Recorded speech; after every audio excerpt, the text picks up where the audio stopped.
Friends, और कैसे हैं आप सब। लॉकडाउन कैसा जा रहा है, अपनी पढ़ाई स्टार्ट करी है या नहीं करी है? अगर नहीं करी है तो इस वीडियो के एंड तक बिल्कुल अपनी पढ़ाई स्टार्ट कर लेना, क्योंकि एग्जाम्स तो कैंसिल होने वाले बिल्कुल भी नहीं है। तो आज की वीडियो में मैं डिस्कस करने वाली हूं कि आप अपनी बिजनेस स्टडीज की प्रिपरेशन कैसे स्टार्ट कर सकते हैं, और उसके लिए मैं ये 5 क्वेश्चंस आपके साथ डिस्कस करूंगी। और ये उम्मीद करती हूँ कि इन 5 क्वेश्चंस को डिस्कस करने के बाद आपको क्लियर हो जाएगा कि आपको पढ़ना क्या है, क्या आपका मेन फोकस है इसमें। तो आइए चले हम अपनी वीडियो स्टार्ट करते हैं। और इसमें सबसे पहला क्वेश्चन हम लेते हैं, विच बुक टू रेफर। अच्छा, अब हमें बुक कौन सी रेफर करनी है। बुक यार देखो, 11th और 12th दोनों के लिए ही हमेशा क्या बोलते हैं, 2 बुक्स बोली जाती है। 11th वालों को तो देखो इतना मिलता ही नहीं है, कोई बताता नहीं है, एनसीईआरटी ही आपको आप लोगों को बोलेंगे 11th 12th दोनों के लिए। बट अगर साइड बुक्स आपको रेफर करनी है तो एक बुक आप रेफर कर सकते हो सुभाष दे, और एक दूसरी है पूनम गांधी, जिसमें से मैंने जो रेफर करी थी 11th और 12th में वो करी थी Subhash Dey. And trust me, it is a very good book, you can definitely refer it.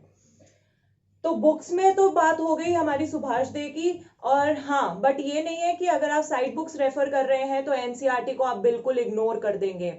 NCERT यार मस्ट है, तुम्हें पढ़नी ही पढ़नी पड़ेगी।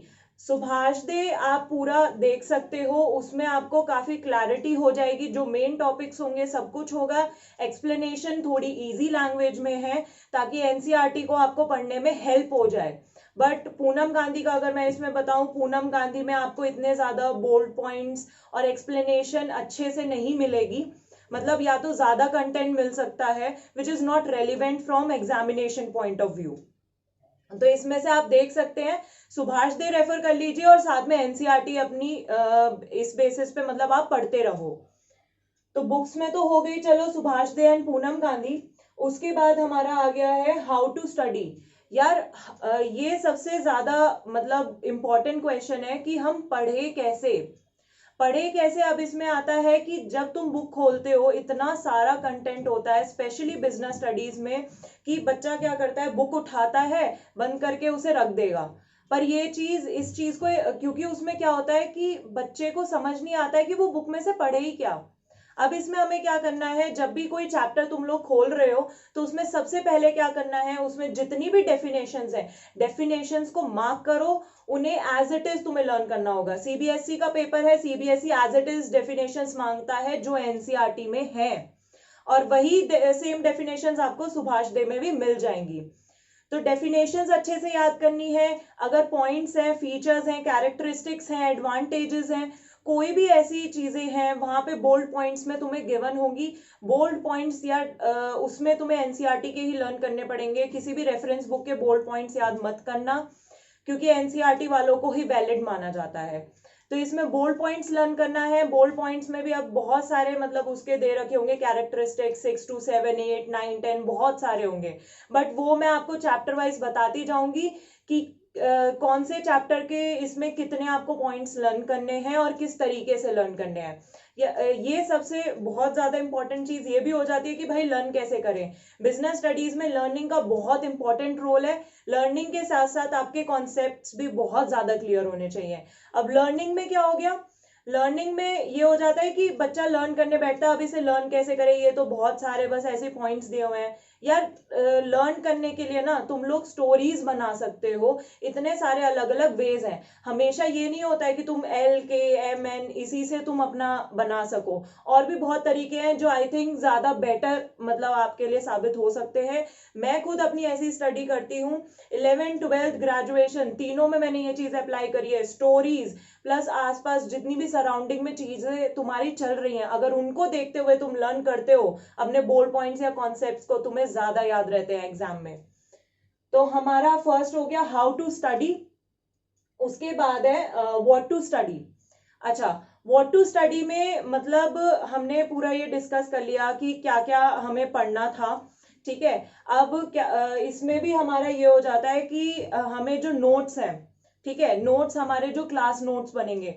फॉर एग्जाम्पल आप लोग यूट्यूब वीडियो देख रहे हो, ठीक है, या अपने क्लासरूम लेक्चर्स अटेंड कर रहे हो, यार ये चीज एक ध्यान में रखना कि कभी भी तुम किसी भी टाइप का लेक्चर अटेंड कर रहे हो या क्लास अटेंड कर रहे हो, जो भी चीज उस टाइम पे एक टीचर बोल रही है, just write down everything in your notebook, और घर जाके उस चीज को रिवाइज जरूर करना, क्योंकि बुक्स में तुम्हें सारी चीजें मिल जाएंगी, everything will be available in the books, ठीक है, सारा कंटेंट इज देयर, बट जो एक एग्जाम्पल्स होते हैं ना, टीचर्स वहां पे कोट करते हैं, वो तुम्हारे लिए सबसे ज्यादा इंपॉर्टेंट होंगे आगे जाके एग्जामिनेशन में, क्योंकि उन्हीं पॉइंट्स को देखते हुए तुम एग्जाम में याद कर सकोगे चीजों को। तो ये चीज बिल्कुल ध्यान रखना कि स्कूल में हो या यूट्यूब वीडियो हो, जो भी चीजें वहां पे एग्जाम्पल्स कोट करे जा रहे हैं, जरूर अपनी नोट्स में लिख लेना। नोट सिर्फ उन्हीं बेसिस पे ना बनाए, जैसे मैंने अगर कोई चीज यहाँ पे पढ़ाई है, उन्हें नोट्स में लिख दिया, बट साथ में अपनी बुक्स जब आप रीड करते हो तो उसमें आपको कोई एक अलग चीज मिल रही है, तो उसे भी पेन डाउन करें उस पेपर पे, ठीक है, तो वो भी बहुत चीज इंपॉर्टेंट है यहाँ पे।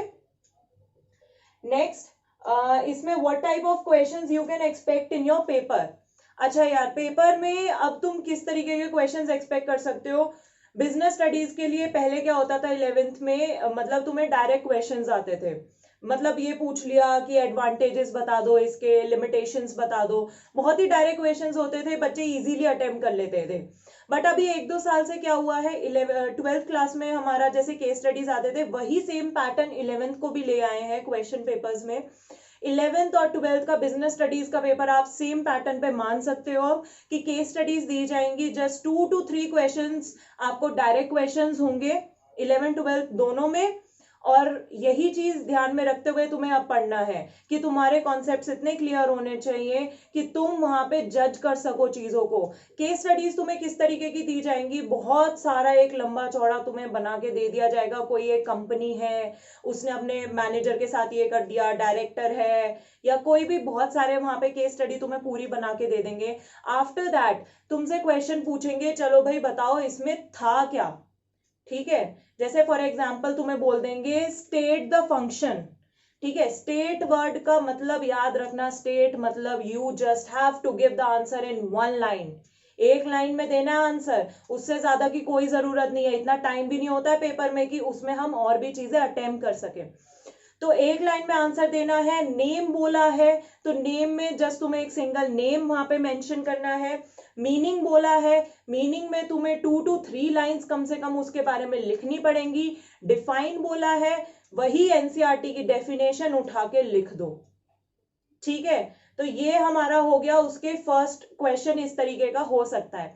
सेकंड क्वेश्चन तुमसे पूछ लेंगे उसका स्कोप क्या है, ठीक है, या और भी एडवांटेजेस लिमिटेशंस क्या हो गए, या कैरेक्टरिस्टिक्स क्या हो गए, या उसी केस स्टडी से रिलेटेड कोई एक, मतलब वहां की कोई एक लाइन उठा के तुमसे पूछ लिया कि भाई इसमें क्या चीज है।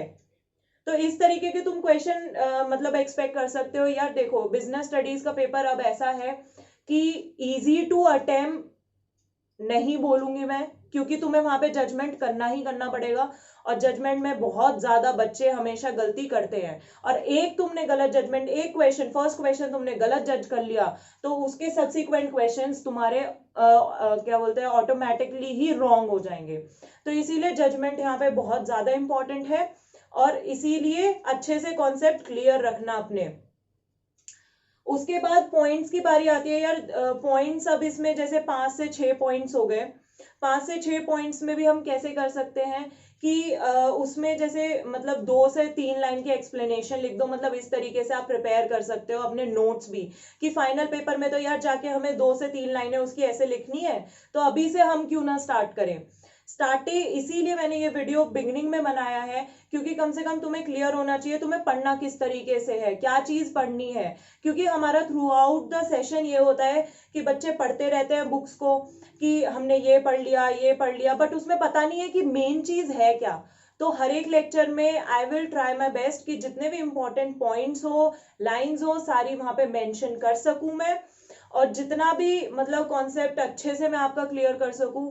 मेरी वीडियोस देखने के बाद आई कैन गारंटी यू, अगर आपको सारी चीजें याद हैं, अगर कॉन्सेप्ट्स अच्छे से क्लियर हो गए हैं, तो आपके 90 मार्क्स कहीं नहीं गए। हाँ, 90 मार्क्स इसलिए बोला क्योंकि 10 मार्क्स यार देखो वो तुम्हारी खुद की मेहनत के हैं। अगर वो 10 मार्क्स होंगे कि तुमने किस तरीके से अपने तरीके से पढ़ा है, एनसीईआरटी पढ़ी है या मतलब रेफरेंस बुक में से किस तरीके से तुमने अपने कॉन्सेप्ट्स को विजुअलाइज करा है, तो वो 10 मार्क्स तुम्हारे खुद के हैं, इतना मैं बोल रही हूँ। बाकी क्या बोलते हैं, अपनी प्रिपरेशन अभी से स्टार्ट कर दो, क्योंकि मतलब 2 से 3 महीने तुम लगा के चल सकते हो, तुम्हारा पूरा सिलेबस कवर हो जाएगा। अभी स्कूल्स और कॉलेजेस बिल्कुल नहीं खुल रहे हैं, बहुत अच्छा टाइम है, तुम्हारे पेपर कहीं नहीं जाने वाले हैं, अगले साल होंगे ही होंगे। जब कॉलेजेस के पेपर नहीं टाले गए तो तुम्हारे तो कहाँ से ही मतलब कैंसिल होंगे। तो अभी से अपना स्टार्ट कर दो, 2 से 3 महीने पूरा सिलेबस खत्म होने में लग जाएंगे। उसके बाद जितने भी इंपॉर्टेंट क्वेश्चंस या केस स्टडीज हो सकती हैं वो भी मैं डिस्कस करूंगी, बट उससे पहले चैप्टर वाइज जब भी हम जा रहे होंगे तो वहां पे उनसे रिलेटेड इंपॉर्टेंट कॉन्सेप्ट्स प्लस वो कितने मार्क्स का चैप्टर होगा वो चीजें सारी आपको मैं वीडियो लेक्चर्स में ही क्लियर कर दूंगी। तो ये आप लगा के चल सकते हो कि 1 से 2 महीने में आपका पूरा सिलेबस मैं खत्म करा दूंगी, बट वहीं पे यार तुम्हारे ऊपर सारी चीजें किस तरीके से पढ़ रहे हो, ठीक है। और दूसरा, सिर्फ पढ़ना नहीं होता है, 8 घंटे तुम लेके बैठ गए, 8 घंटे ऐसी कोई बात नहीं है पढ़ने वाली, क्योंकि तुम्हें बाकी सारे सब्जेक्ट्स पे भी ध्यान देना है। इस सब्जेक्ट को अगर तुम डेली, सिर्फ डेली अभी फिलहाल के लिए स्टार्टिंग में तुम 2 घंटे भी दे दोगे ना, that is enough for you.